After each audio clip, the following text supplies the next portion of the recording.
Welcome to Softech Coding. This is the 4th episode of our Quick Tips series. Please subscribe and hit that notification bell. I'm continuously going to make videos. If you could please also share this video with your friends and family and smash that like button, that would be great. Alright, let's get started. So, what I want you guys to do today is go to the Chrome Web Store, and there's this really cool extension called Scratch Add-ons.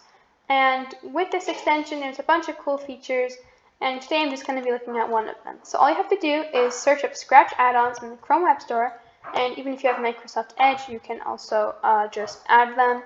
And I have already added it, but all you have to do is click on this button here when it says Add to Chrome, and then once it's on, it will say Remove from Chrome here, so that means you know you have it. And it has a bunch of good reviews, so let's see what we can do with this. So one of the cool features you can do with this is actually set thumbnails. So this is a button put here by the Scratch Add-ons browser extension. So I'm just going to go to my profile. So let's say I want a different thumbnail, for example, for the catch game.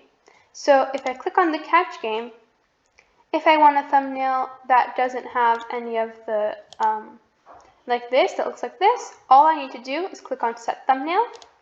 And here, use stage. Use stage uses the current stage as the thumbnail.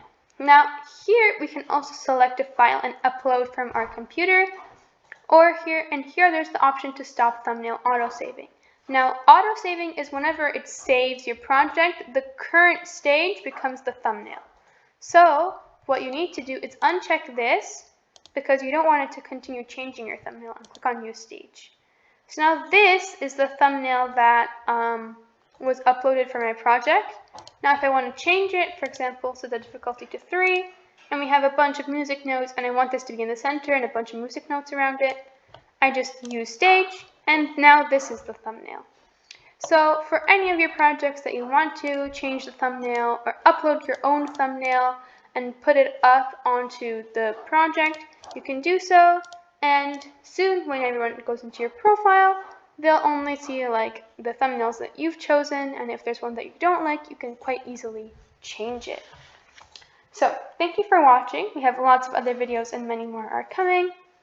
Please share this video with your friends and family, and hit that like button. Let me know if you have any questions in the comments below, and don't forget to subscribe and hit that notification bell. I will see you in the next episode.